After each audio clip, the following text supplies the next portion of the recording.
live and with a first segment longer than Lorenzo Insigne's season. It's the Vocal Minority Podcast. Allegedly. Come on, the intros aren't that long. Oh, wait, yes, they are. It's a funny because it's true. Raise your voice. Yeah. All right. Well, hello and welcome to this week's episode of the Vocal Minority Podcast, the podcast that says, who needs depth anyway? On this week's episode, we look back at an all too familiar loss for TFC, look ahead to the MLS season because we didn't do that last week, get caught up on the latest in the CSA drama, and we have, seriously, some hot breaking news that won't be breaking by the time you're listening to this, but trust us, right now, it's breaking. Look ahead to this weekend's match versus Quentin Westberg's AU guys, and more. And now this week's panel. Currently feeling no regrets about not being a season seat holder, it's Duncan Fletcher. Yeah, no, it's I don't need another box. Don't need another box. That's just going to Duncan. It's going to take up a lot of room in the recycling bin. Who needs that? Fair. Friend to the environment. Yes. Duncan Fletcher. Yes, always. Yeah. Yes. Almost recovered from Kitgate. Say hello to Mark Hinkley. I would. I'm okay. It's fine. I will say, for those of you who, if this is your second episode, thanks for coming back. That was a marathon we did. New listener to the show, the wife, listened to the whole part where you guys were interviewing me, and she said that was excellent. So she does not podcast. I mean, listen or record. So I guess I'll take that as a massive positive. Well done, guys. Yeah. But, we are journalists. This is true. This is true. I will say about the receiving the box with the scarves. For those of you who haven't seen it, it's a circular box that holds season's ticket scarves. I saw that and go, and first thing I thought was, holy shit, that's literally things that fell out of my mouth and they now turned it into a thing. So all I can say is I believe we play Sporting Kansas City. I'm expecting them to hand out lollipops that are like 2 round spheres, because I did say on the record that the Sporting Kansas City sucks balls. So Yeah. I'm optimistic that everything I said in those interviews will come true. So Mike, what you're saying is you designed the scarves as well, or the scarf boxes? I know The scarves. I designed the scarves and the boxes much like I did the kit. Didn't. I merely said some things and they were interpreted, and kablamo, here they are. Can I say that is a comfy scarf. It is really a fucking comfy scarf. That is I wrapped that sucker around me and I was like, ooh. It is absurdly fucking large. It is way it's too ridiculous. long, which we did express. Yes, to people in the Toronto FC front office.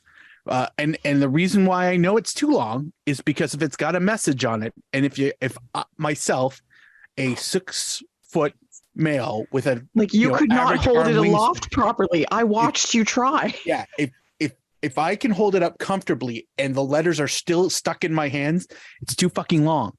Because you're supposed to have that's where the big word is, or like Toronto or Reds or whatever, Grays, Grays, whatever floats your boat. But if my hands are crumpling some of the message, it's you did it too long. But super comfy fucking scarf. And also, if you were waiting for TFC to have a blanket scarf, because then this is it, guys. It really is. I did the wrap and I was like, oh my god, approaching blanket scarf, levels. If I could get incredible. 6 or 7 more of those, I've got a comforter for the ages. It'll be the greatest thing ever. Warm. It's so nice. It really is. What is the message on the scarf? What's really super all for long one, thing, baby. All for one. All for one. Yeah, and it's got the sound wave thingy on the sound other wave side. thingy is kind of cool. they couldn't fit that on a regular sized scarf. Not in the font they used. Made it sound like it was supposed to be a big long message. Duncan, you'll just have to. You'll see it. Just have to trust us. You'll just have to trust us. You just have to trust. I don't know if I'll wear it to. I mean, I'll probably wear it to the home opener, but it's going to be cold. Yeah. Following game, I wear it. Duncan, I will happily unwrap that thing. I'll spend the 35 seconds it will take to take it off my neck, and then stretch out for about 5 seats width so you can see the fucking thing. Like it'll be great though. It'll actually be perfect for the home opener because it literally will keep you warm. It's going to be, you know what? A Doberman, okay? That's how fucking big this is. Like not even like a small, like a baby Doberman. I mean like a full-on fucking Doberman, mummified with the scarf. And he'll be happy because he'll be comfortable. He'll be so warm. All right. Anyway. Waiting for Toronto to sign another comedy name. Welcome to Tony Walsh. I was waiting to be introduced. I was going to say, we're still doing the introductions. We are. I didn't forget. So, and another thing. Also, scuba divers. Yes. That was the answer to your question, Kristen. Thanks. I appreciate that. That's really helpful. Well, I mean, I know it was a half an hour ago when you said who needs depth anyways, but still. I appreciate a good thread. Fair. You know much of Lorenzo Insigne's season we've already taken up? As for me, I was enjoying playing the he is a right back game, but apparently no more. I am your host, Kristen Knowles, and now to this week's show. First up, of course, is what's been happening, and we're gonna start off the show on a low note. Toronto FC versus DCU, and that one felt way too familiar. And return of Tobias. Too familiar. Yeah. Fuck, I hate my life. Seriously, fucking Wayne Rooney. Oh, Jesus Christ. DCU, and they're not that good, but apparently neither are Toronto again. That was a mostly terrible game with a few bright moments. That was the thing. There was like parts of it where it was like, oh, okay. They started off blah blah blah, but then, Bernie with the nice PK take, and he's the only one that's allowed to do them now. And then Mark Anthony Kaye, like, yay! Oh, this is so positive. He wasn't having a very good game, but then the goal, and that was great, and Richie Laryea got a yellow card for something stupid. It felt all very nice and warm and fuzzy and cozy, like the scarf. And then so fucking late in the match, like you literally could have set your watches by it because we've seen it 1,000 goddamn times. They conceded 2 goals. That was a classic bed shitting. It really was. It really was. Like it was hard even to be angry at it because it was like, oh, well, this is just what they do. Yeah. Charts. Yes. Yeah. Oh my God. What I thought the first half was the scoreline was very generous to Toronto FC. I felt like it should have been 3-0, but that just really proved how bad DC was. And then the second half, it's like, it looked like Toronto woke the fuck up. Like collectively, caffeine kicked in at halftime. I'm assuming cans of Monster, Rockstar all over, because who the fuck would drink Red Bull voluntarily? Nobody. Strewn across the fucking change room benches and what have you. And they came out and they looked pretty good, bordering on, I would say, cohesive at times. And somehow it just took the foot off the gas sometime around the 85th minute. And man, yeah, DC did. Yeah. I don't know if Toronto does. I felt like Toronto deserved the 3 points, and DC definitely did not. Because like if they had 45 minutes of mediocrity to contend with, they only could put 1 goal, which was a very nice goal. Yep. then you don't deserve to win. You really don't. I don't care what the actual scoreline ended up and how it got there. So what you're saying is Monster Energy drinks last maximum 40 minutes. Oh, fuck yeah. Fuck yeah. Well, it was probably 45, but they weren't like drinking it and then stepping onto the pitch and the ref blowing the whistle. Like, right. Like, you know, after, I mean, I feel also, I can only imagine how charismatic Coach Daddy is, because I figure that would also be necessary to just hear what he has to say. Just Daddy sits around the fire and tells you some home truths. So what you're saying is that they need bigger cans of energy drink. They need a hydration break a week. Yeah, so 600 milliliters instead of 500 milliliters. Yep. And that'll last them for like 5 or 10 minutes of extra time. A tall boy. Injury time. Yeah. They just need a bunch of 2-hour energies. You don't need the whole 4. Just take half a bottle and let's just get through this from the beginning. But I think like one of the things for this match, other than the disappointing loss, and obviously I admit I was surprised by a couple of the defensive miscues that happened, but more surprised by Bob's not using the bench other than bringing on Cervania really late in the match. I expected, maybe to see JMR come out, or maybe Kosi Thompson, like, just if you want to change things up, like properly change things up. But he didn't bring on, when Cervania come on, like 75th minute or something, like really late in the match. But for your first sub in a game when, sure, you were in control-ish, but looking a little, maybe a little shaky. I don't know. Or even after the Mark Anthony Kaye goal, like maybe, or after the tying goal, like why not? You're in injury time already. That's how many, coaches love a good injury time sub, right? Let's slow things down. Let's waste a little bit of time. Let's get somebody else on. Throw on another fucking defender. Like, just do something to try to like shore up what is apparently something leaky going on, and didn't. And I was confused by that, because is it leaky bum time then? That's completely another isn't issue. that a Snow lyric? Thank you. Took a second. There we go. It's trickling down. Yeah. I meant the joke. Yes. Anyway, I don't know. It felt a little non-reactive. Like it gets kind of, I don't know. I get that there's clearly an issue with depth, which we've talked about a lot already, which is depressing considering they're only one game in. But to not use any of it, I don't know. Club in.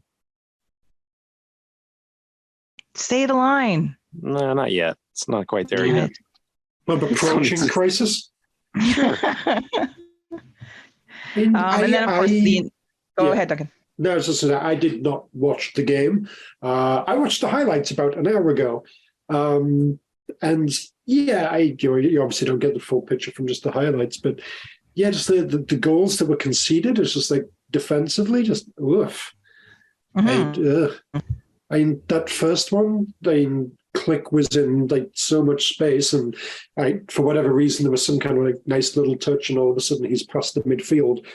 All right, so there's no midfielders that are going to catch up to him. So the defenders just decided, well, we're defenders, we've got to stay in defence. He's clearly beaten the midfield. Maybe one of you should fucking try and stop him before he gets within shooting distance, and they'll just keep fucking backing off and doing nothing.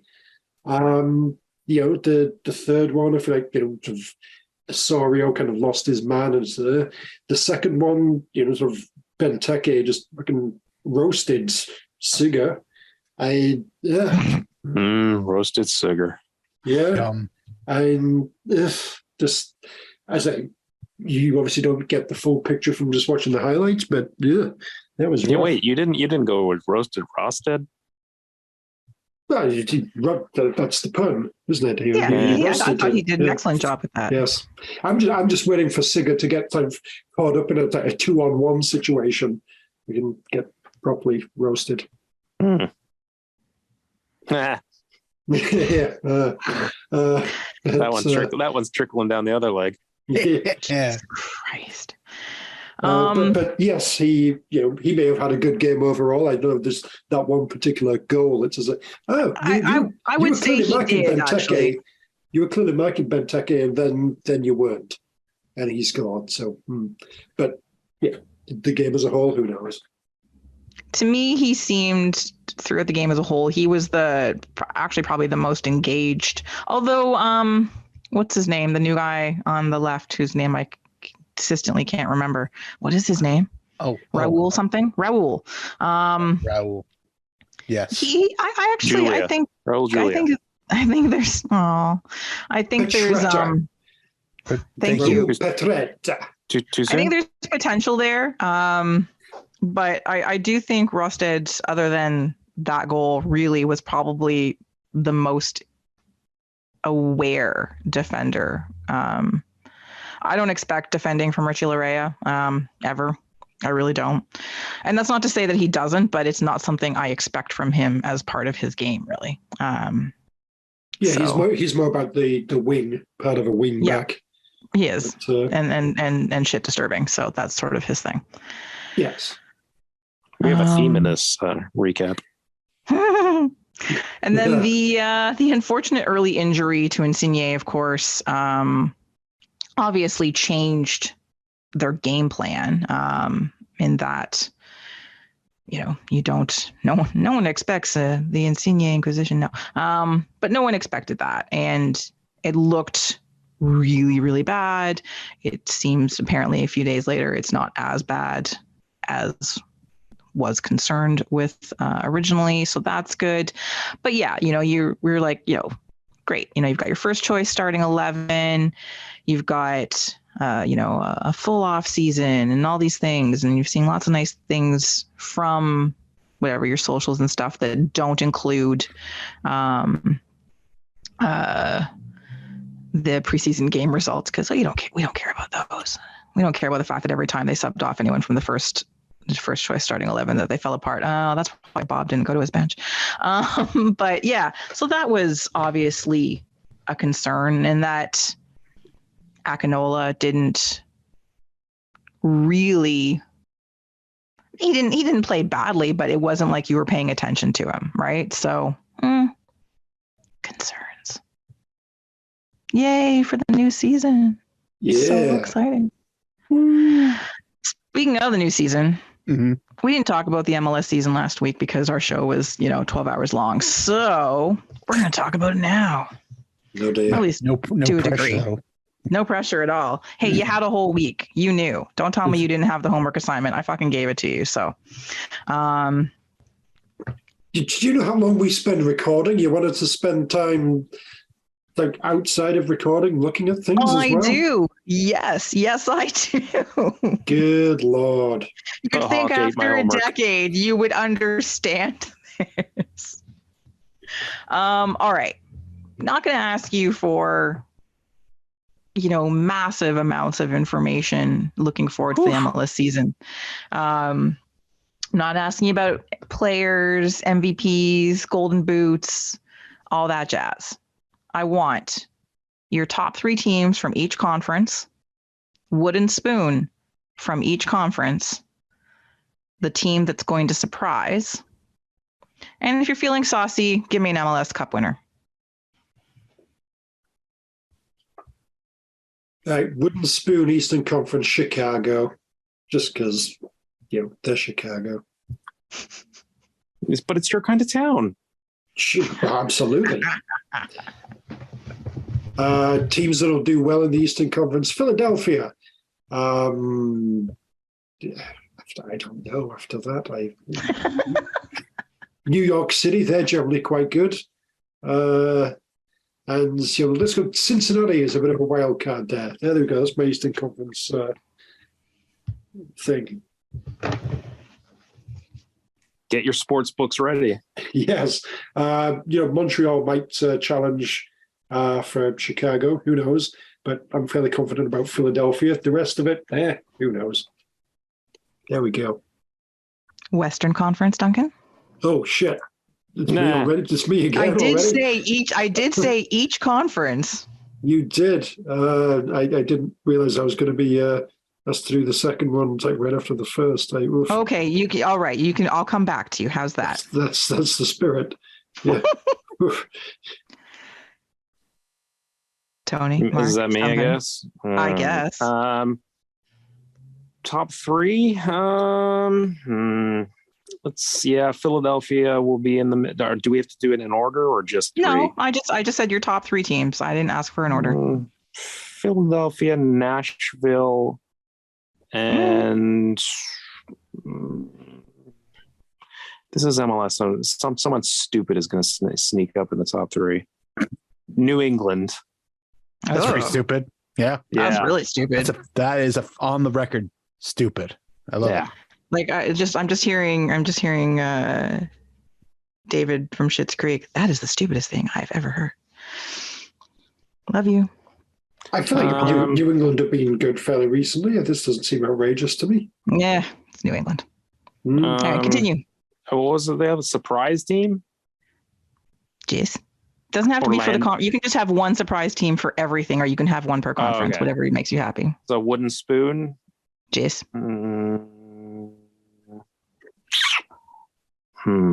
Good question. Toronto is so tempting. A joke. It's a joke.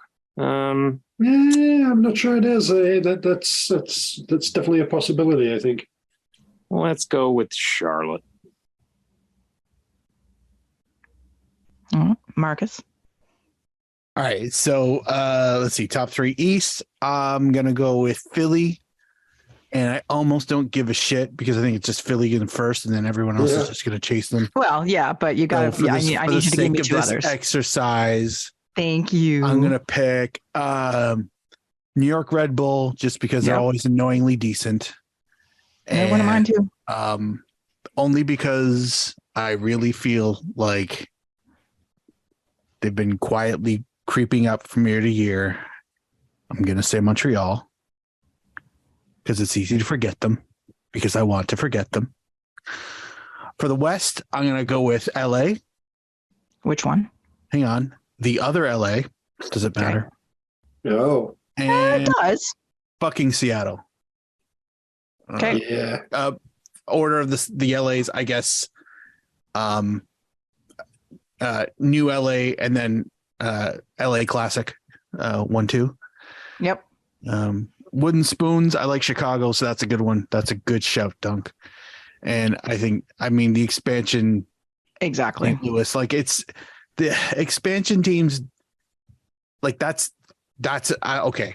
That's their natural place in the order of things in their first season. That is the natural place, but the thing is, this is the Soccers, and you can fucking get really good players everywhere. It's not like other North American sports where it's like, hey, you're a new team. Here's everybody's discards, but they are the best of what's out there. So good luck. In this case, you can literally go and get 3 or 4 outstanding players. And okay, so if you're not picking St. Louis, then who are you picking? Oh no, I'm picking St. Louis. Okay. It was the whole. It's their natural place. It's like Charlotte was the natural place, but they weren't dead last. So you know what I mean? Yeah. And team that's going to surprise? I don't know. I feel like Orlando's probably due to get good-ish again.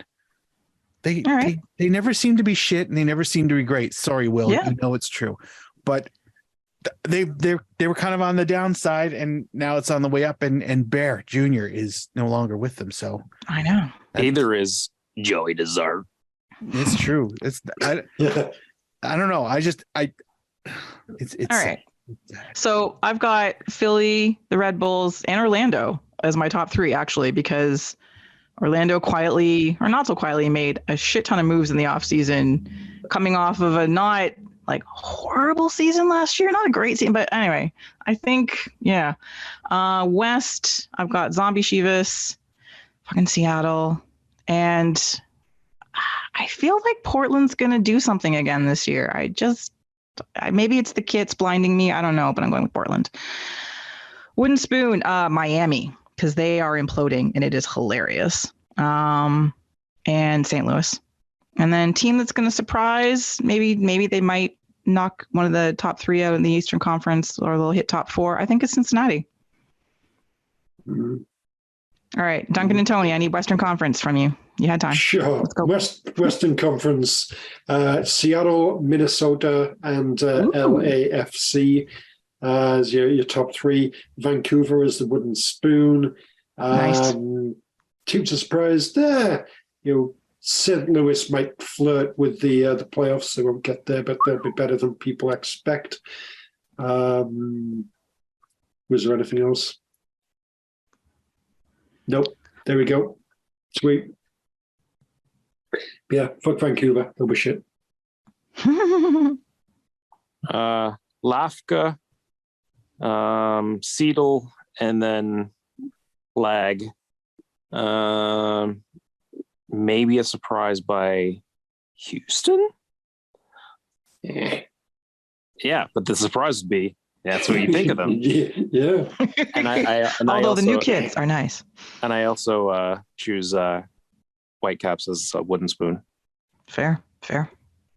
It is. Anyone want to go on a limb and choose an MLS Cup champion? Philly. Yeah, it's really their time, isn't it? Should we just say Philly? I'll say Philly. Yeah, I'd be fine with that. You'd hope so. I mean, how long are they going to? They've been consistent. They've been so good and so consistent. Yeah. Presumably, that's going to tail off at some point. So it'd be nice if they could win something before the tail off happens. So yeah, Philadelphia. Everyone loves a union. More power in it. True. Galaxy over Atlanta. Oh, because it's horrifying. That is a match I would not want to watch. So that's very horrifying. that is exactly the final that would guarantee I would never pay for MLS Pass. Pardon me. No, I think like the Sporks Atlanta, I think would be worse. I mean, I fucking hate the Sporks, but I like seeing them lose, so that's okay. But just but I would, but LA, Atlanta, oh God, just the gross masturbation fest that would exactly. Just thinking the smugness and oh God, and just the attempt to try to drive this up to Dallas Cowboys versus I don't give a shit, somebody else, as if this is Miami one of the Dolphins? Epic struggles in all of football, soccer history. Is no, God damn it. I'm going to go fucking seek out some random second division that at that time and watch it just out of spite for this hyperbole trash you keep doing. MLS, you know what you're doing. You know who I'm talking to. You know who it is. Da-da-da, da-da-da. This is Lawless drowning himself in his own sperm. That's fuck off. Oh God. All right. I love it. Excellent. That's a lot of semen. Also trickling down your leg. That's disgusting, Kristen Knowles. I know. Back to sharks. I would expect better. Yeah. Every now and again. All right. Moving on to what we are talking about, which is mostly Canadian Soccer Association versus the national teams related. And a few updates, a few things to discuss. One. Point of order. Indeed. Were the kits not in the MLS section? Oh my God, you are correct. I apologize. Let's rewind back to the previous section. Three. Last issue. Next question. Oh, that's great. Sorry, I apologize. Yes, the kits. We didn't talk about these last week, and we're gonna We're not going to go club by club, but this year, surprisingly, and I mean this with all sincerity, has been a really decent year for kits in MLS. Like unheard of since the early days, I would say. Like this is, now there are some terrible kits this year, there always are, but by and large, this is like, I would happily own several of these. Yeah. Without blinking. If someone would say, "Hey, do you want this?" I'd be like, absolutely. Here's my size, here's my address, send it, kind of thing. Yeah. So MLS, listen to us. Send us stuff. Sorry. Please send us stuff. We will talk about it. We will talk. Trust me, we will talk about it. All right. So, gentlemen, 2 kits, either love them, hate them, or if you've just got 2 that you really dislike and you want to talk about those 2, have at. But let's get a little kit chat happening here. Well, I'll say something I thought I'd never say. Go on. I'm excited. I think my favorite new one is San Jose. Tony, before anybody jumps in, I want to say that I am proud of you for recognizing it as being a very fucking good kit. Because I'm always concerned that I have a weird love of a lot of the San Jose home kits, and this one's particularly really good. Yeah. The sponsor's kind of the colors. The sponsor is kind of off-putting. Like it kind of takes the eye away from the nice pattern, but overall, yeah, it's nice. The colors, and all the dot work. Yep. Honestly, yeah, I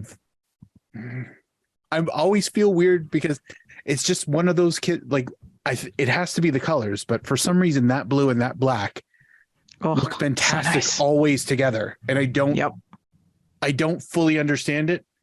But yeah, I absolutely would want to fucking own that kit. And I've wanted to own a lot of their kits in the past, but that one for sure.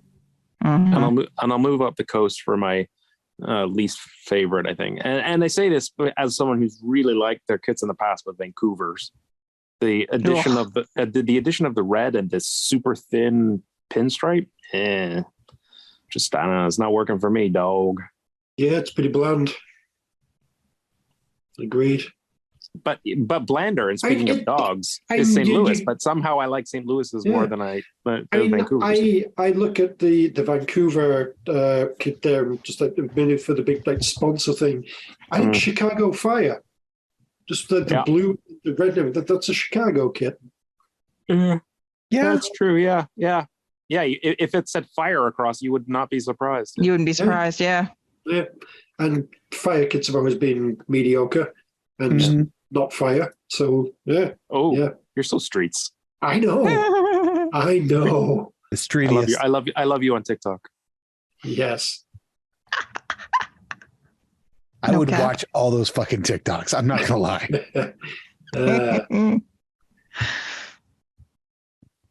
Duncan, what else you got? Yes, I will go with. I really like which one is it here? It's I moved away from things. Charlotte. I just the color scheme that's in there. It's a lot of cool. Kind of weird things, but it's like, yeah, that looks good. Yeah. It's very Charlotte Hornets. Sure. Yeah, actually, it is. But those colors, they all work together. That's a good kit. I also, I'm not convinced by this one at all, but it's just like, they're trying something. It's different to just Minnesota. Like, I quite like one thing. It's very sort of, there's a different sort of Andre Agassi kind of feel to it in a way. I think, but just oh my God! Now that you say that, that is like really apt. That's pretty good. Yeah, that is pretty good. But I wish it was a Reebok pump kit then.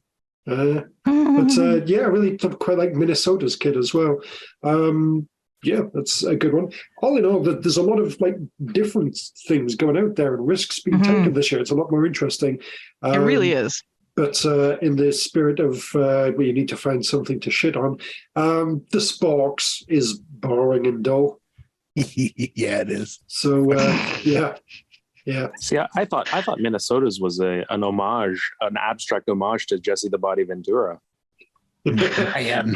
You've got, Maybe. you've got the turquoise tights and then the pink boa. It's all brought together. Now you know I love a Minnesota kit, and this one is no different. I really do like it a lot, but I wish, and usually their sponsor I find fits into their kits better. And it's not like it's taking away terribly, but I wish they were able to maybe put the sponsor in one of the colors as opposed to leaving it in the white. And I think it may have worked better if they put it like in the blue or the black or something. I don't know. I just find the white kind of mars the whole Northern Lights experience. What I would suggest for their sponsor, they should keep it white, but move it down like a foot so that it's completely within the white section. And then you don't even see the sponsor at all. Oh, Perfect. what a good idea, Duncan. I love this. Yeah, I but up thought close, it would look like some weird belly button. so. Yes. I just appreciate you, Duncan, because you're solutions oriented, and that's a good solution. Yeah. Duncan Absolutely. always comes with the solutions. It's true. Yep. What if it changed with your mood? Like it was down around Hypercolor your back in the house. Yeah, down. It was down around your belly button, but it changed. Yeah, like it rotated. Yes. Like, I think Duncan's sad. Look at his green target. So Salt Lake City, that's another shit one. Okay, Anyway, now that I'm you good. said that, Duncan, I have used up my quota a long time ago. yeah, I I should know. stop. I love the fucking Real Salt Lake kit. Oh, I know you do. Yeah, I love It's the the yellow. colors on it are phenomenal.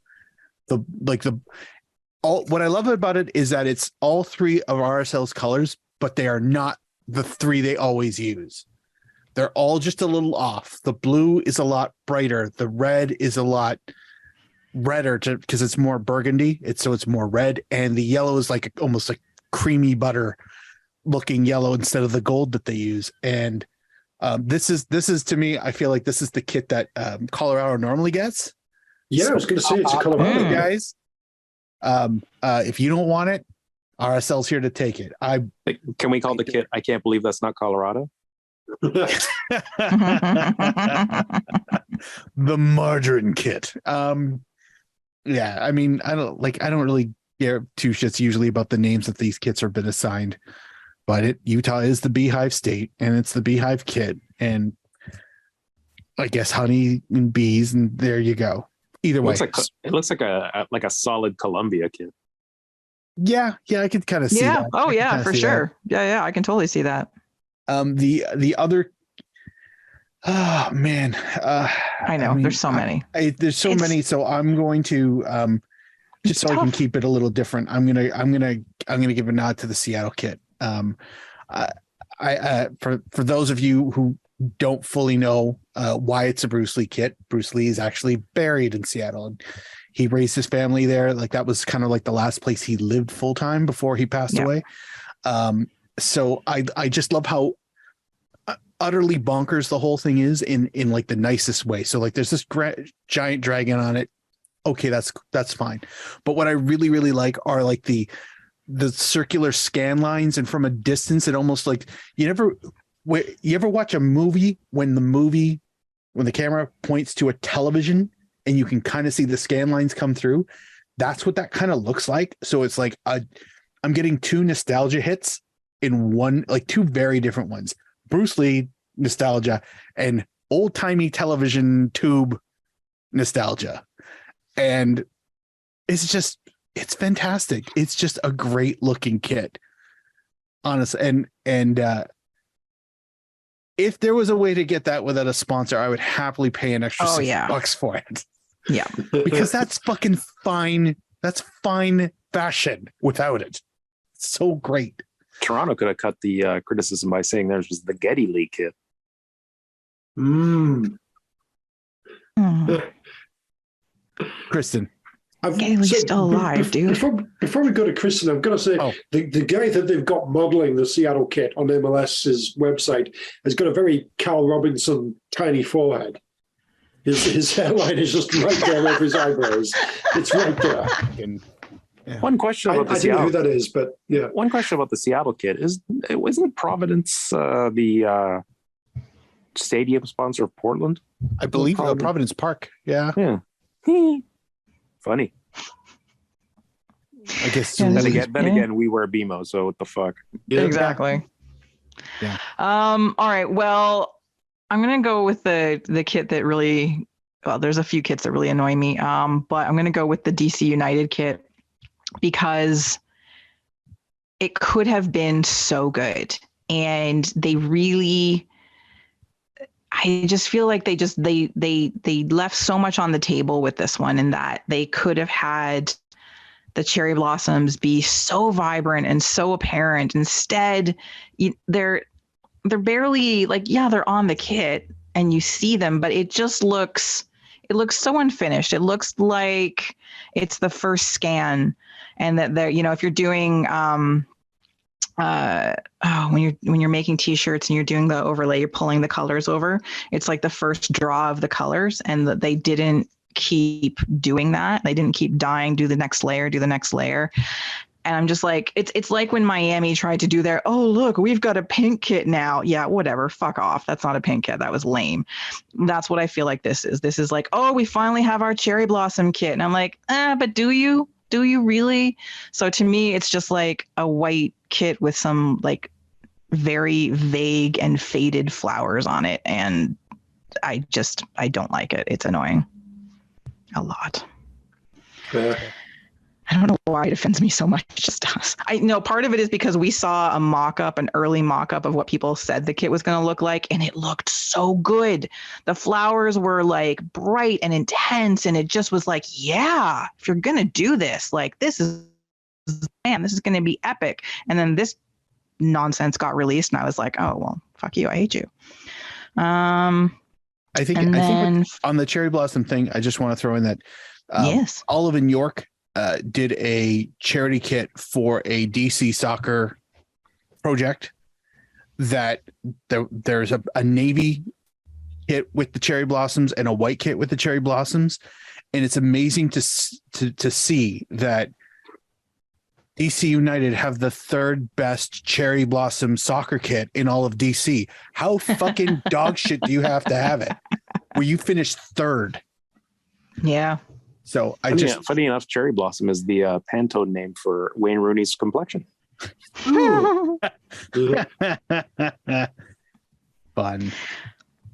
And then I'm just going to give a quick nod to the Houston Dynamo kit, which is lovely, as is the Houston Dash kit, by the way. Both Houston sides this year embrace the orange, but in very cool ways. So have a look. But I am really no shock. I'm going with the Portland kit because they just have like this fucking stranglehold on my soul when it comes to kits. It's really fucking annoying, but it's plaid and it's gorgeous and I love it. Just fucking hook it into my veins as per usual. And as much as I don't like sponsors, their sponsor almost always just seems to work so well with their kits. But I love this kit. I love it. And I'm very annoyed that not a single Canadian team has had a plaid kit. What the fuck? Yeah. But I love this kit unreservedly. Understood. It's like this is the problem. Like, I'll be honest with you. Like when we started down this kit thing, I kind of wanted to leave it blanket as far as, everybody talks about different ones, but that is definitely one. I know it's one of your favorites, Kristen, but it is probably the best one of the lot. It's them and Seattle. It's 1-2. It's so good. Gorgeous. Okay, I've been holding this in, but I designed the Portland kit this year. Oh, ruin the club. Well done, Tony. Thanks. Ruin the club. We're the Timbers Army, not the Timbers Tartan Army. Am I doing this right? I don't even know. It sounded right. That sounded good. The flow was nice there. Yeah. I like it. It feels stupid to say that out loud. I can't imagine what it must be for other people. You know who you're talking. You know who I'm talking about. If you're listening, God, if you think it's you, it probably is. It probably is. Anyway, anyway. there honestly is a plethora of really nice kits this year. It's weird. It's so weird to have such an array of well designed and like thoughtful kits for so many of the clubs. We'll put the link to all the kits from the MLS site in the show notes just so you can look at them all. But for the like, I would say I'm going like a solid 75% of the kits this year. The new ones are really good. Yeah, as far as a crop, I can't think of a single season where No. the kits being made a big deal actually lived up to anywhere near its hype. And this has been the opposite. There's almost been zero hype as far as like, Yeah. MLS Kit Week or whatever shit they were doing about 3 or 4 years ago. And these are the kits that should have happened during that promotional thing, because these are fucking outstanding for the most part. And good luck to them next year. Fucking whole batch of dog shit ones. I know. You didn't like the year. fear. You didn't like the year where all of them were white T-shirts. Oh my God, it was so bad. Oh, I Oh, still have man, nightmares about that. I hope Here's I a hope- different white T-shirt. No, I we hope changed the whoever- trim on this one. I hope whoever came up with that got a bonus to half the amount in the savings of lack of usage of dyes for the fabric for every kit they sold. You know what I mean? Like, it was just it looked so fucking cheap that I hope somebody profited off of their cheapness. That's what I'm saying. Agreed.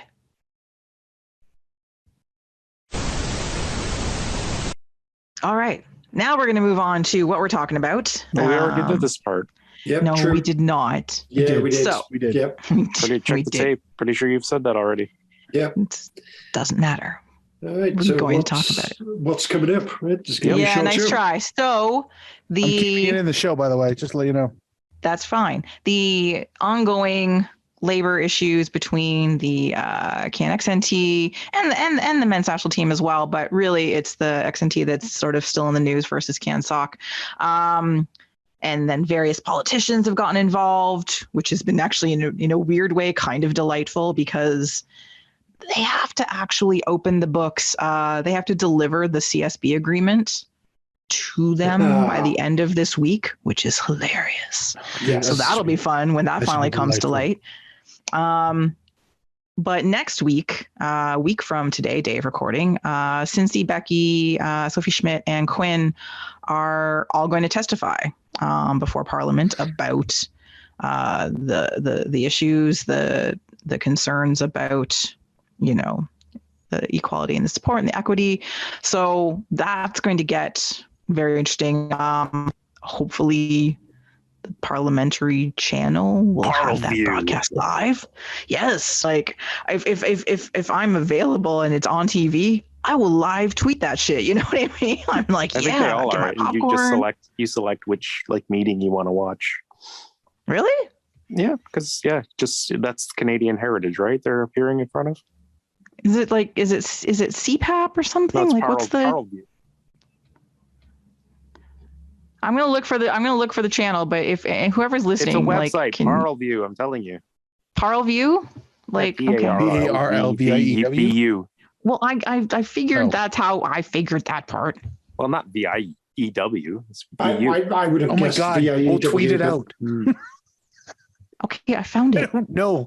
I'll put it in the show notes. Let me go find it in the show notes. Please put We can please put put it in the show part of notes. the fucking viewing website. Jeez. Now, Kristen, Part pick of your that. date. Jeez. Pick your date and see if Okay. it's listed. Calendar week, calendar month. I'll do calendar month. Well, don't Okay, get hold greedy. on.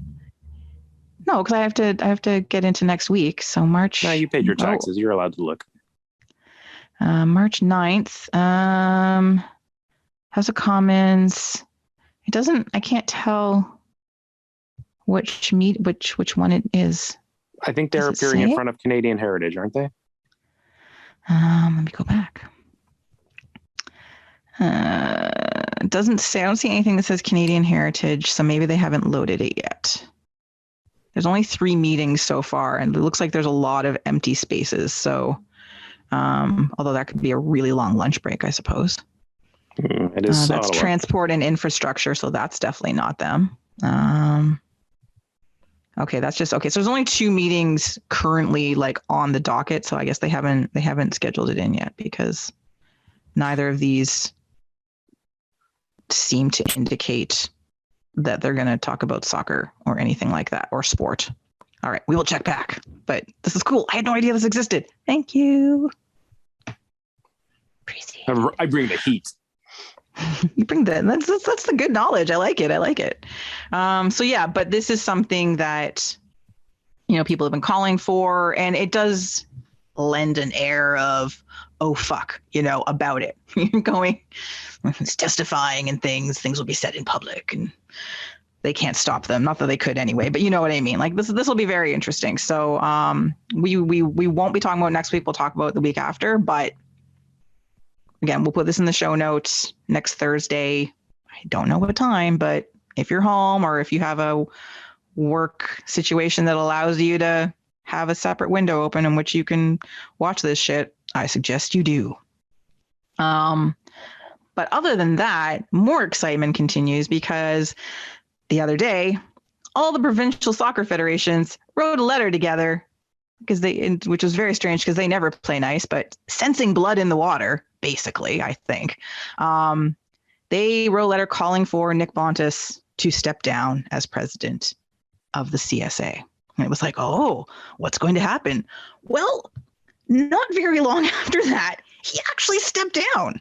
Hooray! Which I still am honestly shocked about. I didn't think he would do it. So he's some unemployed bum out on the street now, right? Where oh he yeah, deserves to be. completely. He's got no soft landing in CONCACAF anywhere at all. No. Yeah. Continues to fail up. But it is a step that he has gone. Now again, he is one of many on this board of directors and also new to being prominent member of the leadership. I don't think he was ever really very well respected, certainly not amongst the fans. I don't know about the players, but nobody I know, including every member of this podcast, but anybody else was particularly thrilled when he became the CSA president, not just because of the laughable search in giant air quotes, just his reputation to begin with. I imagine the people involved with Canadian soccer business were happy for him to be there. Good point, Duncan. Yes. Anyone else? Probably not. No. So he's like, he's been part of the board of directors for like a decade, right? But the funny thing is that he's CONCACAF Council Vice President for North America now. Like he just got that position earlier in the week. So, and it doesn't. What happens with the CSA has nothing to do with his CONCACAF position. He still has it. Like he doesn't lose this job. Similar to like Montvic kind of fleeing the CSA and taking over. Like there's no global soccer is. Well, we all know it's a messy, lack of accountability kind of place. And it's really, really hard for anybody to be held actually accountable for anything. You just change federations or you change jobs or it just, no one cares. No one cares. But he's gone. So yay. Yeah.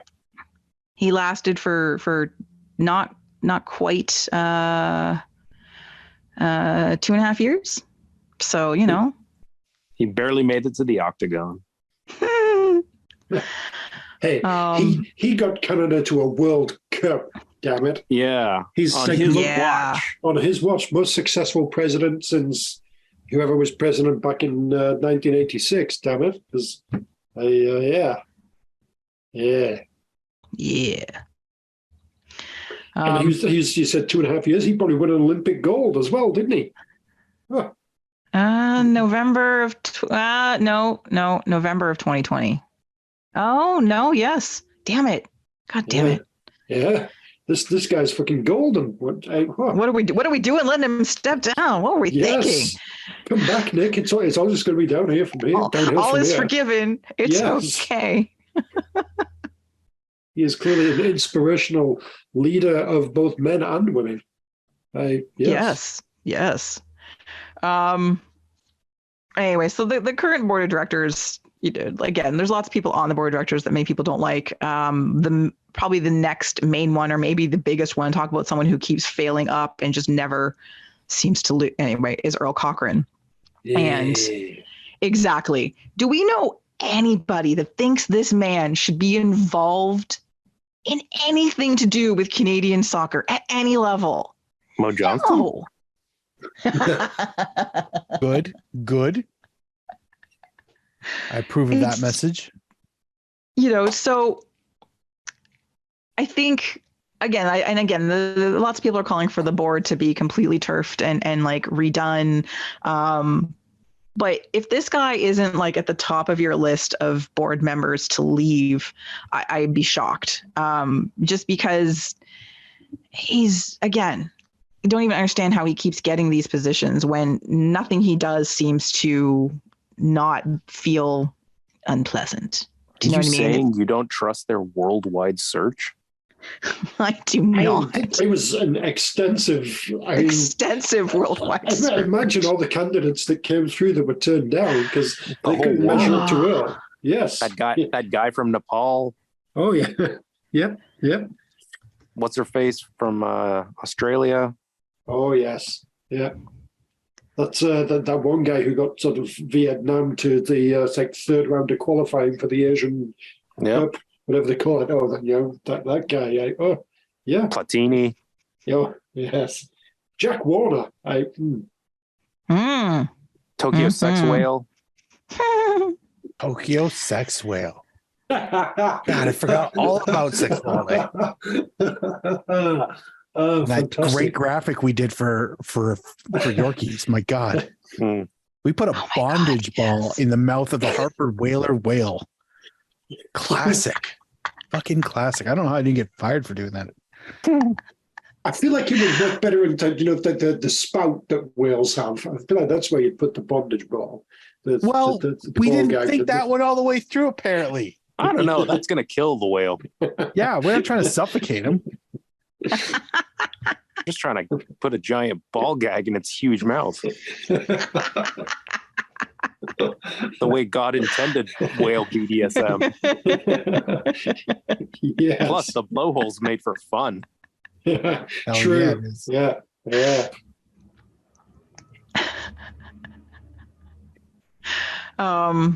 Anyway, so yeah, that's anyway, I just right now Bontus is a little bit or a lot of a sacrificial I hesitate to call him a lamb because come on now. But anyways, it's interesting just to see how they sort of It's more of a yak. And it's also important to what's some note kind of that animal that's really sort of petulant and defensive and really doesn't like criticism and Hippos. Sure. They're jackasses. So I've heard. Yes. Big round teeth, just like Nick Pontus. Always hungry. Just like Nick Pontus. Oh yeah. Yeah. Uh-huh. It fits.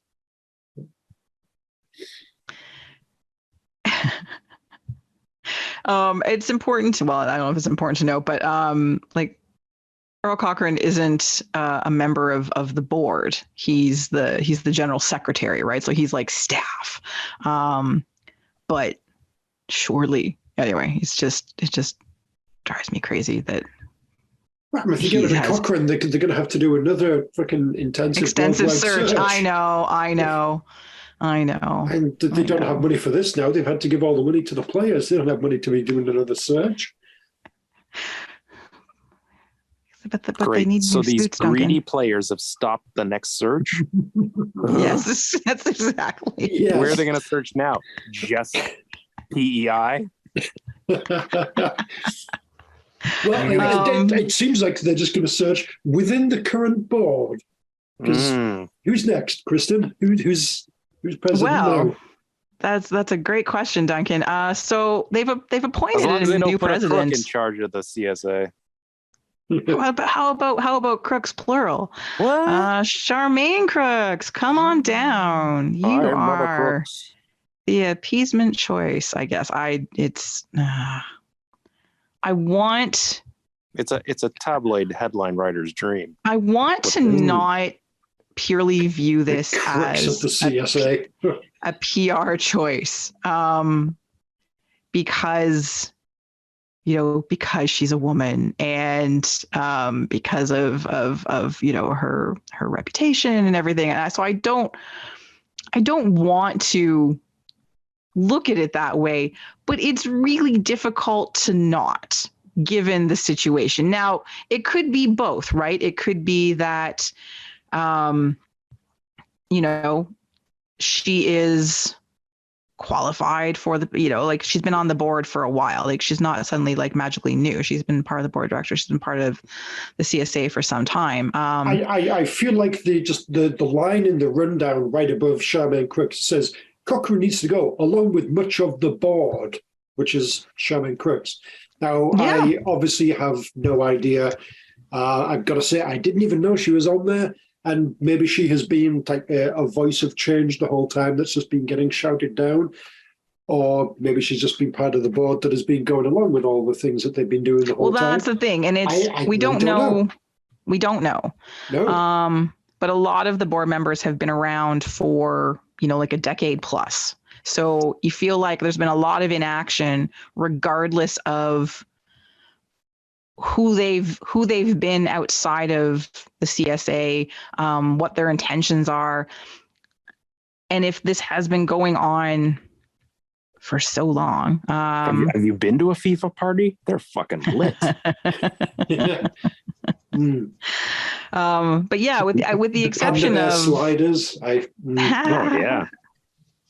It just very much feels like there needs to be a lot of change, not just a potentially PR change. And again, Charmaine Crooks, she competed at the highest level. She's an Olympian. She's worked in sport for a really long time. But, her business is also sports marketing and sport and corporate consulting and all those sorts of things, right? So, there's two sides to that. But anyway, I'm not laying this all on her shoulders. Obviously not. My only concern is how much of and she's interim president. Obviously, it's not. That all sounds like Canadian sucker business.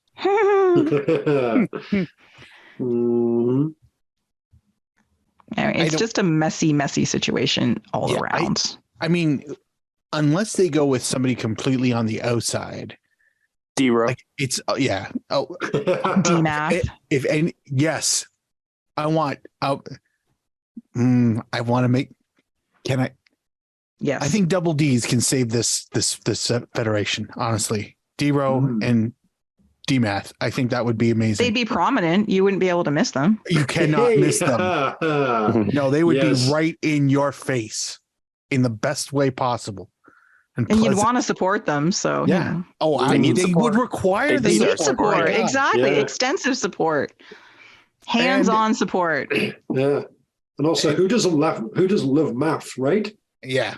Exactly. Yeah. Exactly. And getting up on stages when you're not supposed to be there to celebrate cups you didn't win. That's perfect. That's necessary. a valuable skill. Honestly, that description alone actually sounds like a prerequisite to be a FIFA anything.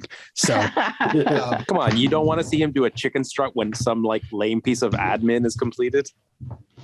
I want to see him do the strut when he's announcing the Ballon d'Or. I mean, I want to see the line in the fiscal reporting for the year of shoulder massager.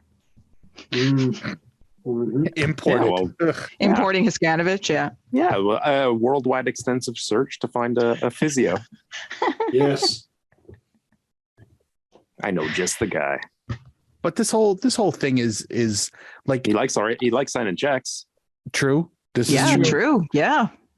But I don't know. I realize that Charmaine Crooks is in a Untenable position. a shit position because she's got to steer this ship. Now we could easily say that somebody else had steered the ship to get us into this spot, but she was also on the crew.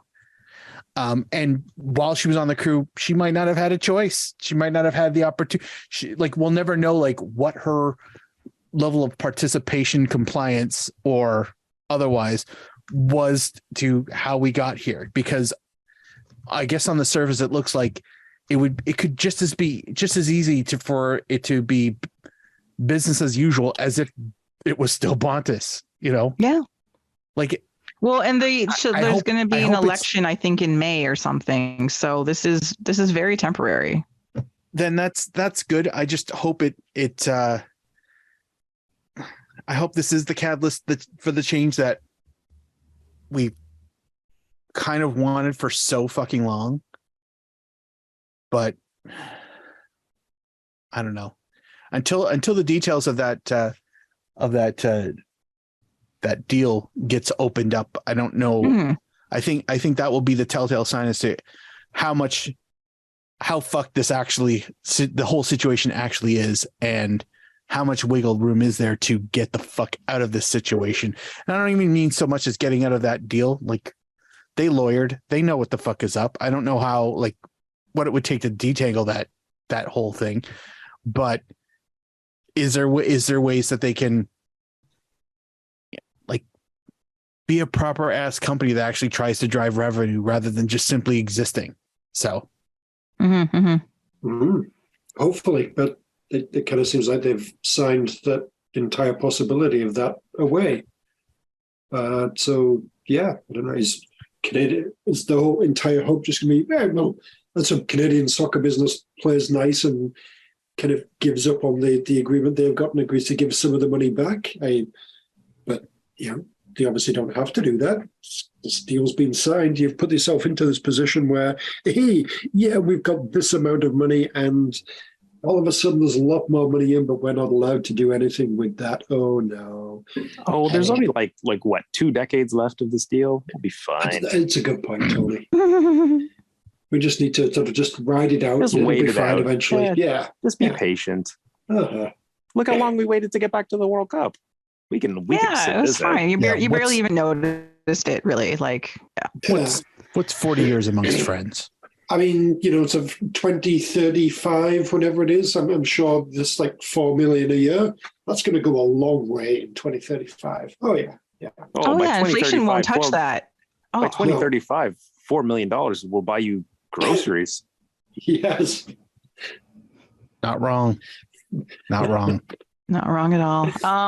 Obviously, the next month, the next little while is going to make all the difference in what is going on.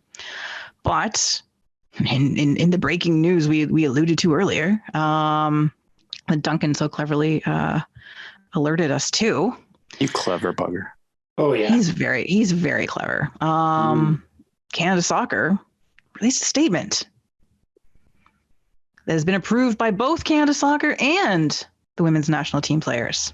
Ooh. I'm going to read it to you now. That's right. Do it Exciting. in a voice. Sometimes in a woman's life. Canada Soccer has announced that a deal in principle has been reached with the women's national team players on an interim funding agreement for 2022. The terms of the interim agreement mirror a similar deal with the men's national team players that includes per-game incentives and results-based compensation. And now a quote from our favorite, Earl Cochrane. Roll your eyes as necessary. This is about respect. This is about dignity. And this is about equalizing the competitive environment in a world that is fundamentally unequal, said Earl Cochrane, Canada Soccer's General Secretary. We have been consistent and public about the need to have fairness and equal pay be pillars. Imagine the hand gestures, okay? Like there's a lot of like emphatic fists and pointing of any new agreement with our players. And we are delivering on that today. While this is an important step forward and it signals progress, there is still more work to do to ensure both of our national programs are given the necessary resources and supports to prepare and compete. Almost done. A new overarching agreement, overarching, whatever. Collective bargaining agreement with both of our national teams is still being negotiated. Oh, of course it is. Therefore, the interim funding agreement, who I'm now picturing as like a sentient thing, you know, like, hey, I'm the interim funding agreement. What can I get you today? It's With not the about women's what they national can get you today. It's about what I could get you last year. Exactly. Kristen. With the women's national team players is what can I get you in principle? In oh yeah, well just 2022? wait because this is the best part. Yeah. Uh-huh. Therefore, the interim funding agreement with the women's national team players is subject to change on the basis of details included in the final collective bargaining agreement. Anyway, final details being we didn't mean we were finalized getting- with their legal We counsel. didn't even blah, mean you were blah, getting money. You're getting saltine crackers. blah. Would you like some gently used suits? We'll have them retailored at your cost. Yes, you were We've got saying, some- Kristen, to imagine the hand gestures, and you were, you know, I think you can probably imagine the hand gesture that I'm making. Through all of this. Yeah, I can. I'm just picturing Earl at a podium being earnest as he delivers all he's of the Earl. buzzwords. So Ernest anyway, Cochran is someone completely different. I love Ernest Cochran. That guy's He's the great. next general secretary after an extensive search of the Cochran family.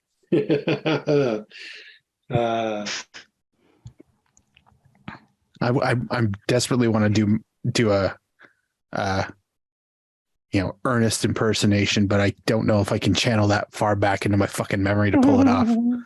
Ernest runs an FA. Yeah, exactly. Hey, Vern, moving to Ottawa. Like that's as good as that's gonna get. It's just, and it's not that good. But Yeah. you know where I was going. Hey, Vern, they're playing football with your feet now. Yeah.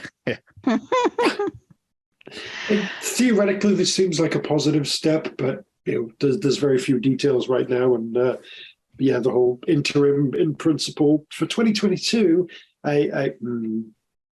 Subject to change. Yeah, it's just there's a lot of words doing a lot of heavy lifting in this statement, but yes, I think the important thing, regardless of sort of how we're viewing it, which is with grave suspicion, as we should, is that the XNT has also come out in support of it. So whatever is happening behind the scenes, they seem to be, because I feel like, just based on all of the interviews they've done, all of the sort of rogue things they've done over the last few weeks, that if this wasn't something that they felt fairly confident about, I don't think that they would come out publicly and speak on it or support it. So I'm trying to be hopeful in that sense, that they seem to be saying, okay, and obviously this is just a step, but that they are saying that this is a step that we agree with. We've secretly changed the women's paychecks for new Folgers crystals. Can they tell the difference? Yeah, pretty much. Oh, that's good. That's disturbingly good. But yes, it's this is and we all know, like, this isn't going to get resolved or sorted instantly. Like, there's so much to like backlog of issues to cut through, and stuff that has not come to light, and no one's like, there's things like this are never resolved right away, but agreements in principle are better than we're going to sue you.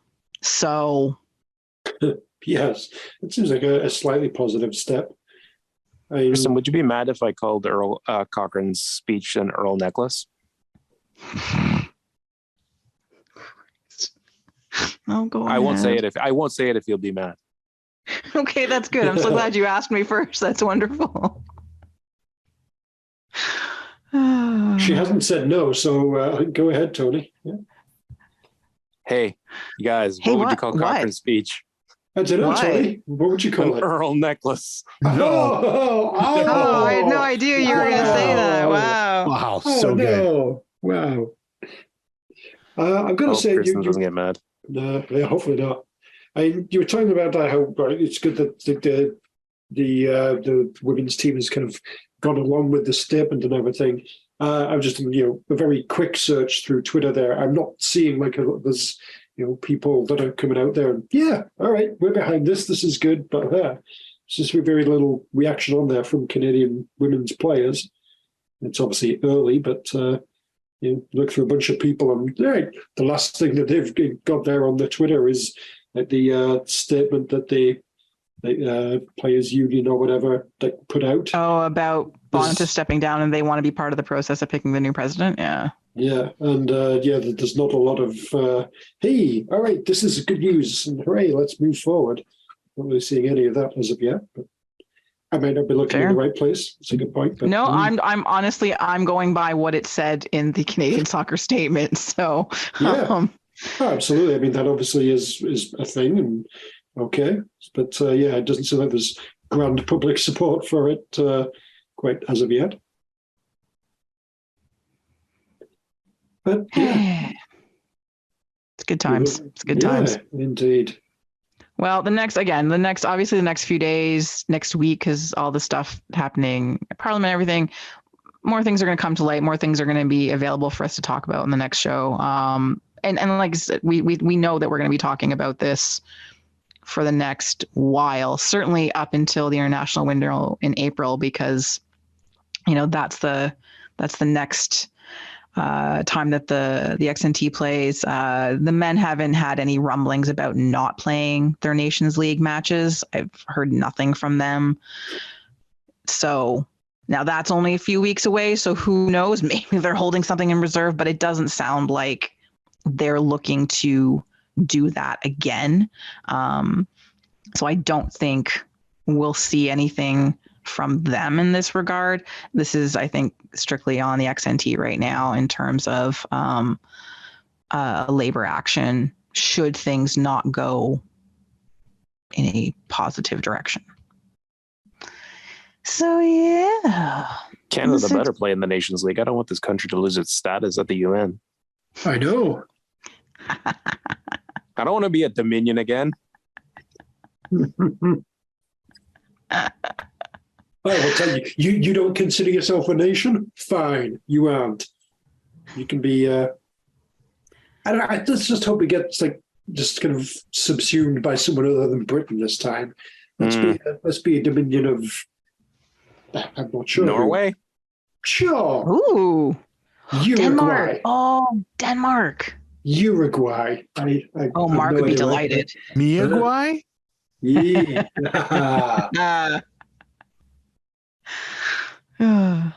All right. Moving on from that. Very briefly to a couple of TFC things to chat about, and that is, again, who needs depth or young players or defenders? Not this club. No. We like 12 players, preferably in their 30s for the most part, and we have enough defenders. Hey, Kristen, if those defenders or young players or what have you were good enough, they'd have been brought off the bench on Saturday against DC. They're clearly not. So that is, you know what, Duncan, that is accurate analysis. You are correct. If only they'd been included on the bench. So Caden Chung, one of my favorite players, as everybody knows, favorite young players. And I would love to hear a little bit more of the backstory of this, because you don't see this a lot. Mutually terminated contract between himself and Toronto FC the other day, and looks like he's probably, the rumors are that he's going to land with Vancouver FC. I would hope his Obviously, agents look across the nation and around the world. Obviously, he came to Toronto from the Aquamen, and it's one of those things again where I find frustration with Toronto and how they treat young players and that sort of thing. Because he played, what was it, 8 matches last season, mostly at the beginning of the season when they needed players, and acquitted himself fairly well. Like, it wasn't like, oh my God, this is the best defender we've ever seen, but he had some really nice games where it was like, I am happy to see him playing, not just because he is a player that I like from another team, but he was a competent defender and was a defender first defender, which I always appreciate, but did some nice things. So it was very clear, though, as the season went on, that he wasn't figuring into the plans. And so obviously, I guess he wasn't going forward here either. So it sounds like he asked to probably be let out of his contract, which good for a player for advocating for themselves when they realize that they're going to maybe sit on the bench for a season and not do anything, which sucks. I mean, And he's then- got to look after himself ultimately, and I feel like any player, any Canadian player worth their, like, who's really takes their own professional trajectory seriously, looking at TFC, like, I feel like if you show up and you're a young Canadian, if you're not getting meaningful minutes within like a season or two, are you just there for the paycheck, or are you actually looking to improve? And I don't imply that. I'm not trying to imply that obviously he was there for the paycheck. I mean, it was probably a really good contract because MLS versus CanPL, but it's hard to get your next contract if you only have 60 minutes of substitutions to refer to. Yeah. So you kind of have to, sometimes you got to bet on yourself and have a go. And, he might be better off playing in another league, but getting meaningful minutes. So, or any minutes.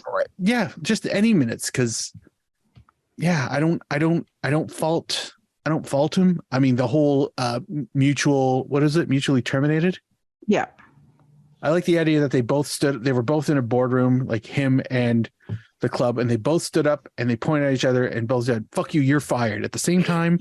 And then they just walked out, and that was it. But I know that's not how it went. It's like those urban legend stories of people who break up at the same time, and it's like by mutual agreement, and they're both really content with the breakup. Yeah, pretty much. I hope they both said "Hasta la vista, baby" at the same time. Mutually terminated. I just think in terms of, like, when I talk about depth and defenders, like, we've talked about the lack of, like, so who is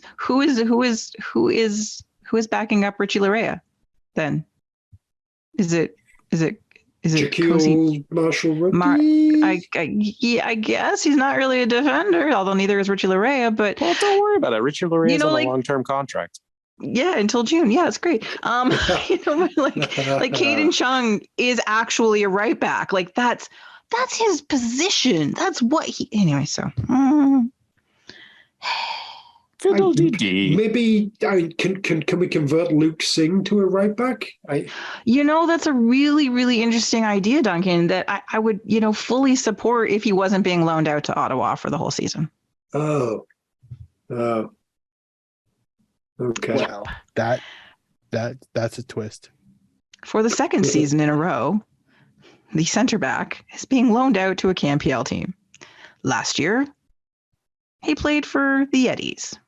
Oh, the Yetis. Well, why didn't you go back there again this year? We don't talk about that. Yeah. Now, Ottawa. Now, in the CanPL trajectory in terms of quality, this is better. Obviously, Ottawa, very successful season last year. They have lots of money and lots of, supports and things like that. So if you're going to get loaned to a CanPL side, that's one of the ones you want to go to. He's expected to play a lot, so that's also good because, again, in terms of depth chart for Toronto, I guess he was, he's center back, so further down.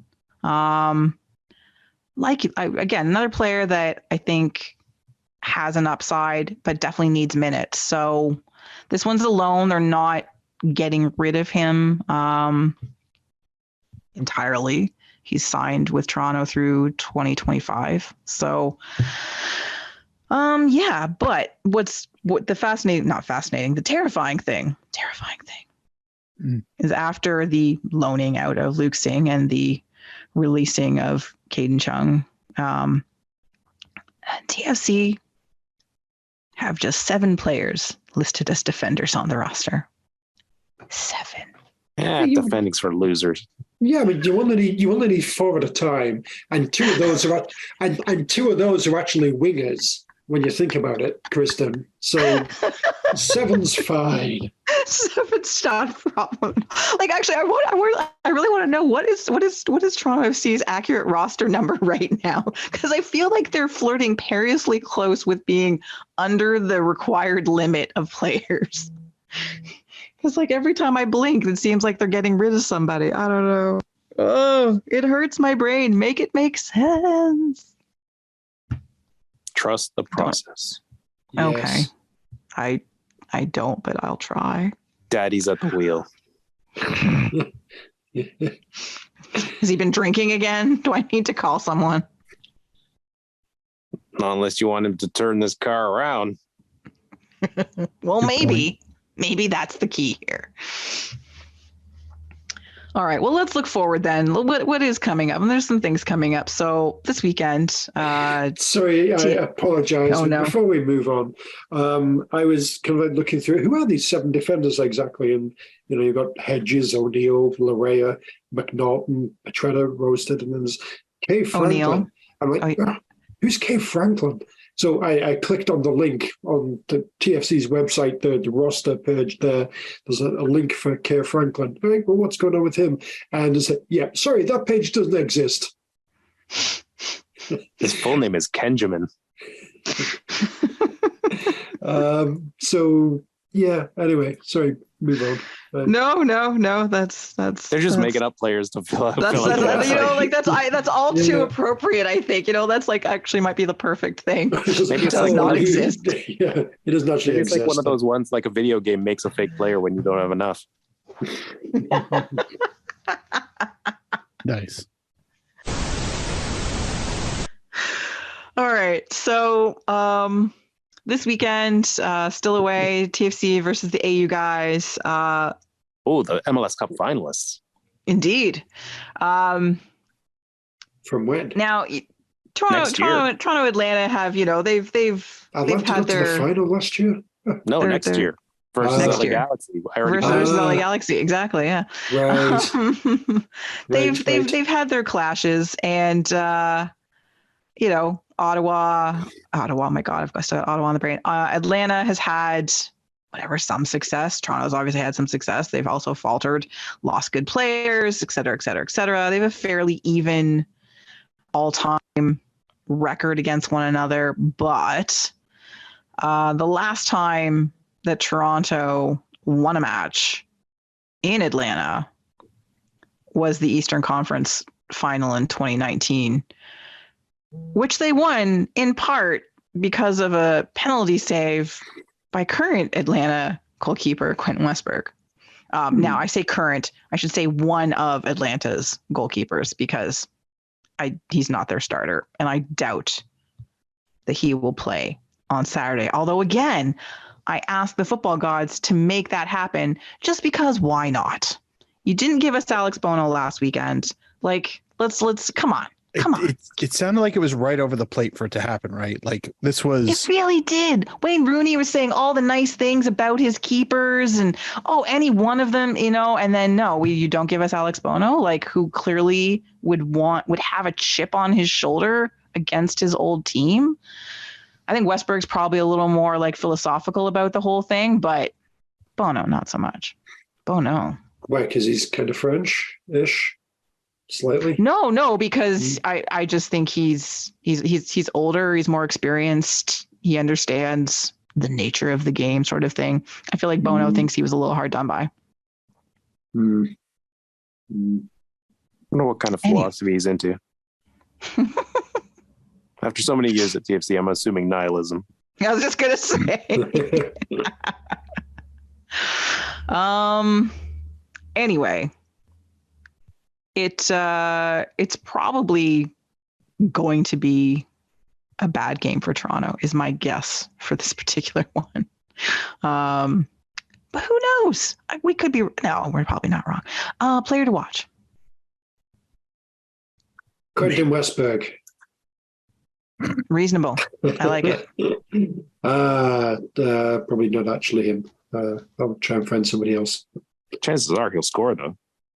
Yeah, make a key penalty save, perhaps. There's clearly form for that.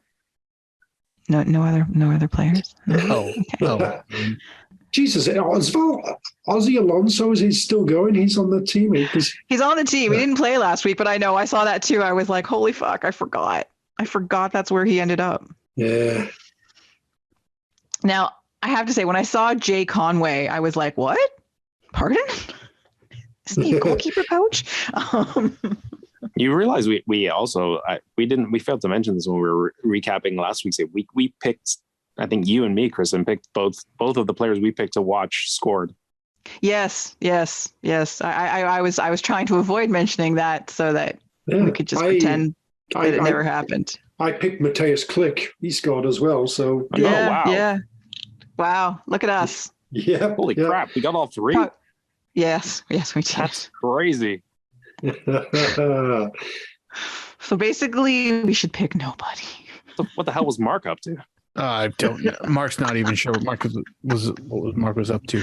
Wait, Sammy Sosa, what? Yeah. Dingers. Why not?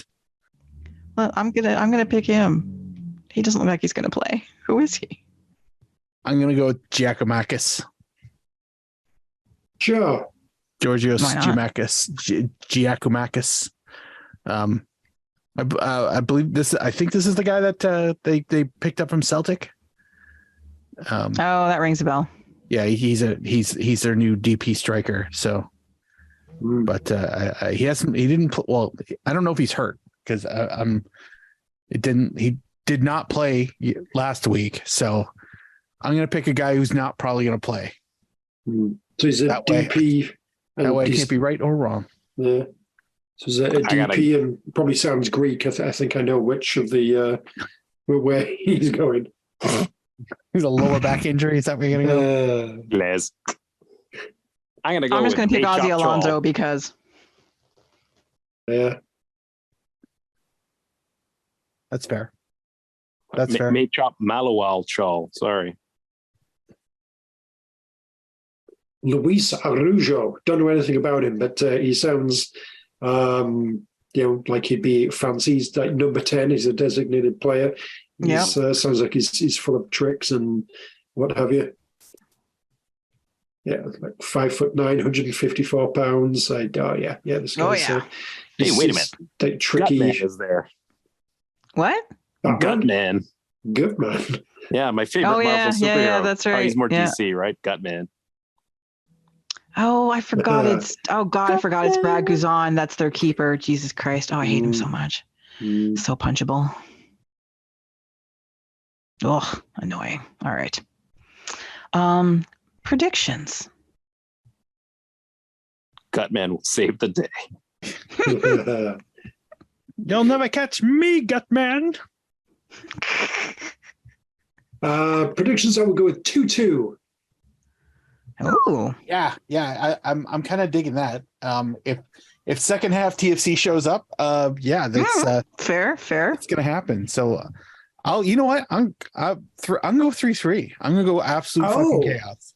Holy Nice. Mackinac. Duncan Nice, special. Mike. I like that. Yep. I would watch that. I would watch those highlights.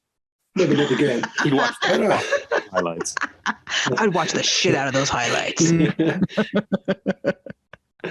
As of yet, I'm I don't. going. When are they playing? Is this a Saturday? They're all Saturday, Duncan. They're almost Okay, all good point. Saturday at Yep. 7:30. Okay. Like But yeah, as there's of yet, there's like 5 that aren't, and As of- that's it. I think. as of yet, I have no plans, so I might actually be able to watch the actual game. Who knows? We'll see. I'm gonna go 3-1. 4. The MLS Cup finalist, Atlanta United. Okay. The rumor is that Vasquez is back this weekend. So Well, that's gonna make all the difference then. I'll change my mind. 4-1.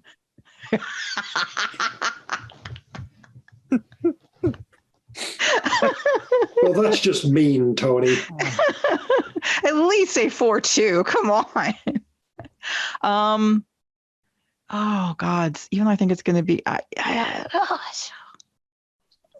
gonna regret this. 3-2 Toronto. Oh dear. Wow. I know. The regret. Less. I already feel the regret. Okay. Less. I know. I'm adorable. Before we go, we have one more game to predict or quickly discuss because we're not going to be here next week. Sorry. And that is the home opener. The home opener. Taking place at BMO Field on Saturday, March 11th at 7:30 p.m. It's gonna be cold. Bundle Wow. up, everybody. Better to see the jet. Yeah, exactly. Get ready for that. Both teams lost their season opener. Yay. And so that's something to look forward to there. I feel like Toronto have kind of a shit record when it comes to their home openers. I could be wrong in this, but I feel like I'm not. Or maybe that's just recency bias. I don't know. But who knows? Who knows what's going to happen in this match? It's Bez versus Bill, and or I guess versus Bob. Bob's more in charge of everything now, isn't he? Bill's got like the Argos to deal with. I don't know. I don't know what to say will happen in this one. Is the Trillium Cup still a thing? It is because Mark and I saw the container. We saw it. Okay, I don't know if it's a That's thing. right. Oh, this is the Spike Cup for Justin Morrow. Yeah, oh, the Justin Morrow shit. Derby. Yeah. The This Justin is the Morrow. Justin Morrow Derby. The Justin Morrow fuck you cup. That's right. Yeah. So yeah. So they have to win. Oh, they'll win one for Justin. They 3-1. Oh yeah. Feel the passion. Well, let's see. Who do they have here? Wait, Mo Farsi. Is that the... Is that Okay. Mo Farsi? Yes. Huh. I know. I already went and clicked on it. I was like, oh, is that the same? Huh. Oh, well then. I literally didn't know that. Oh, that's where Nagby went, isn't it? He's still there. That is Oh. Mo Farsi. Is that Mo Farsi? Oh, right. This is also going to be like, and he played last week too. The other the kid that Use they your gave up words. last year. Oh my God, what is his name? Jason Rosenrow? Yes, thank you. Isn't that the player they gave up last year, and everyone was like, "Oh my God, why are they giving up this guy?"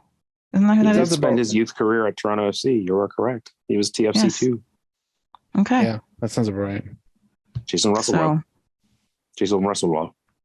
so he's my player to watch. There we go. Wow, He's his full instantaneously name? my player to watch. His full name? Yes. Why would we ever give up this? So player to watch, of course. Jason with a C. Jason, Ooh. Rex, Orlando, Russell Rowe. Why Rex are parents Orlando. like this? Why well, would it's you- hyphenated, why would the you last pull- two yeah, but names. So, I mean, I don't think they meant for it to rhyme, but holy shit. But seriously, if you've got all those, why would you just not change your stage name to your two middle names, Rex Orlando?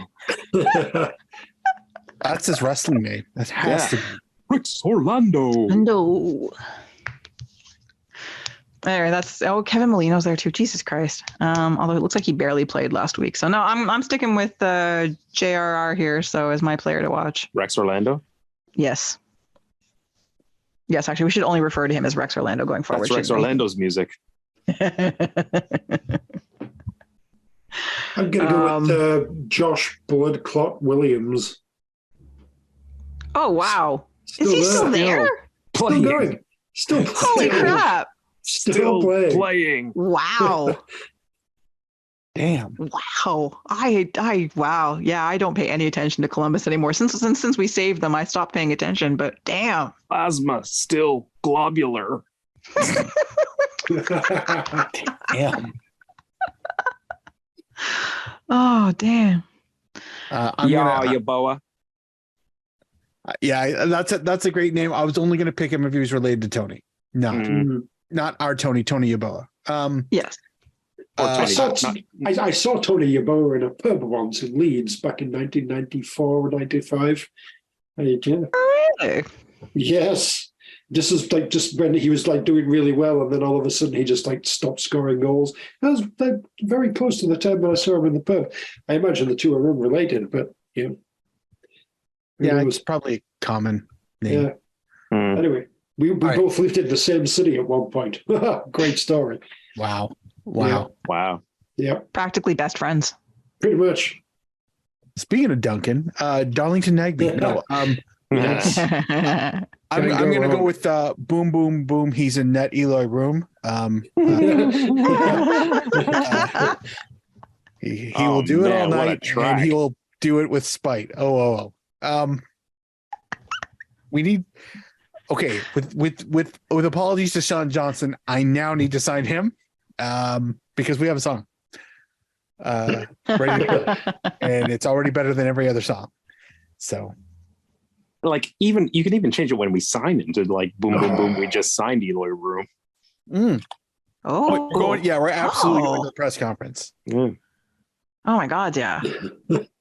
I'm just a little disappointed when I saw E room and it was elbow room. No, Eli. It's Eloy. Oh. You can't spell damn it. elbow without Eloy. True. That's That's just apparently pronounced to Aloy.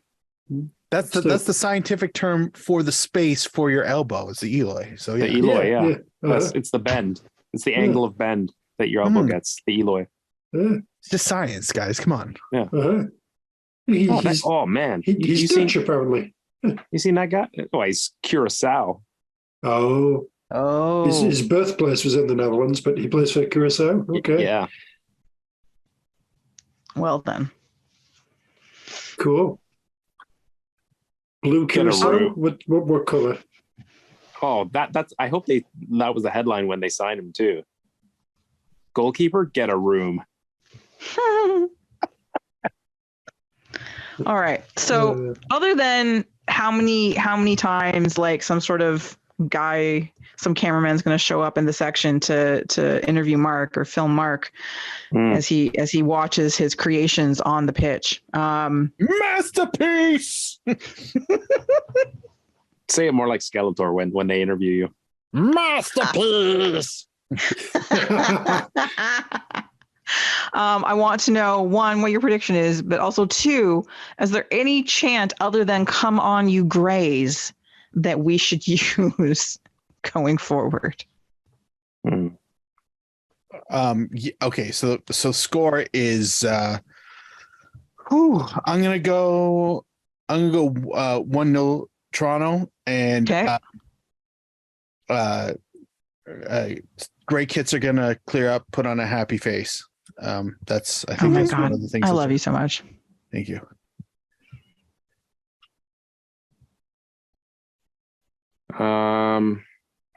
I'll say 2-1 for the TFCs. Same. And then song, probably Hoop to the sound of Salt and Pepper. Nice. Oh my God, I have that running through my head now. Yep. Yeah. Okay. I want a hoop, baby. Hoop, boop.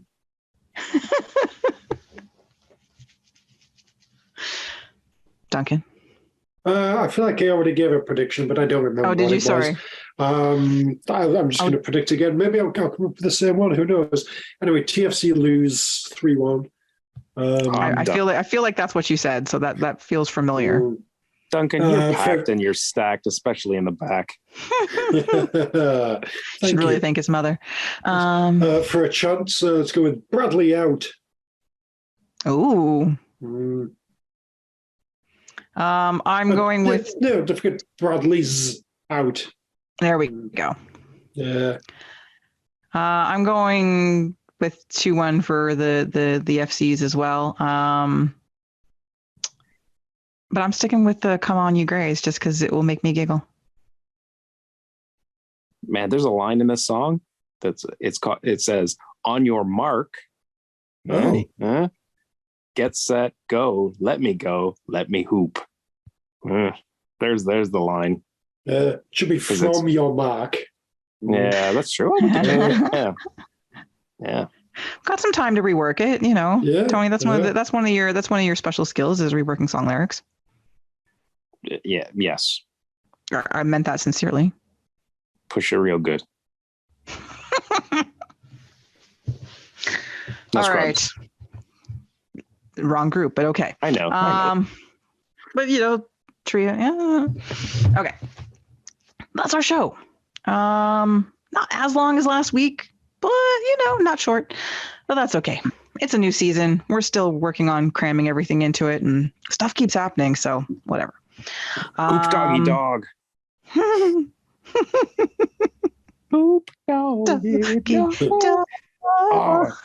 Oh, come on, get a sponsor. It's about time we had a mascot, a dog named Hoop Doggy Dog.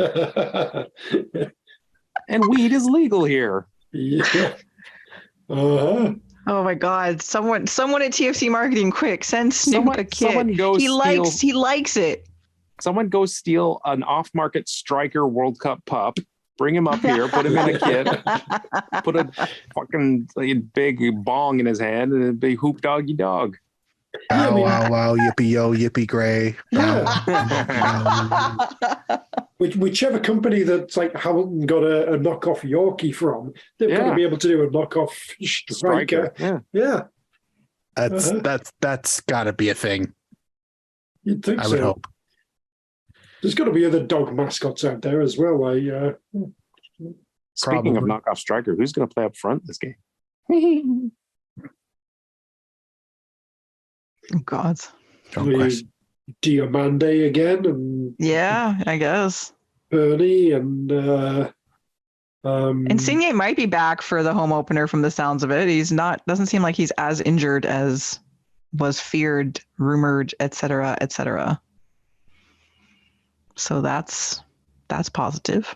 That will be good for the ticket sales and the merchandising and the rah-rah-rahing. Yep. In the words of Lorenzo Insigne, is it raining?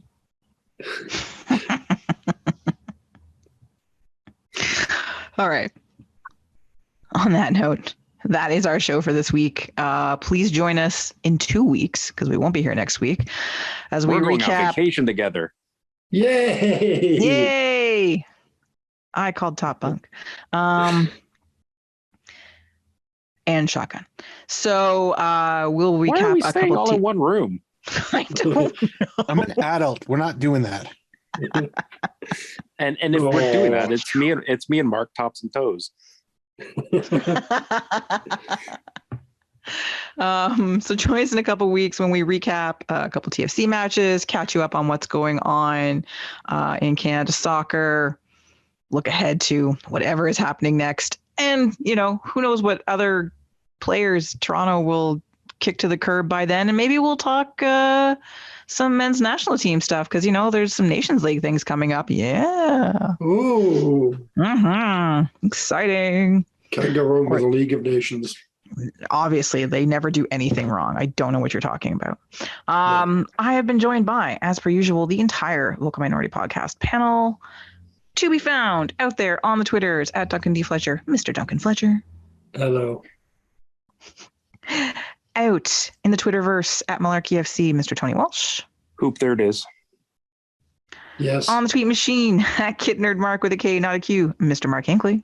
Thank you to everybody who continues to support our show via Patreon. We absolutely appreciate it. We got shirts. Tony did a bunch of wicked ones, and you can find them on our Zazzle shop. You can find the link on our website, vocalminority.ca. And I would also like to congratulate DC United on having the 5th best cherry blossom kit in the city. Not even like soccer, just the Wizards have got a pink one, and it's amazing. And even the Nationals have got one, and it's better than that piece of shit. How in the fuck were you the 5th best kit when you were the last one to come out? Honestly, give yourselves a shake. Real, like, violent shake. How did you screw that up? Well, the blossoms are going to fall off if they give themselves a that violent of a shake, man. If you looked at that kit, they've already fallen. True. As for me, you can find me on the internet. Yes, on the internet. Yes, the entire internet at KZ Knowles. I have been your host, Kristen Knowles. And until the week after next, Canada, get used to it. Leaky bum time. You.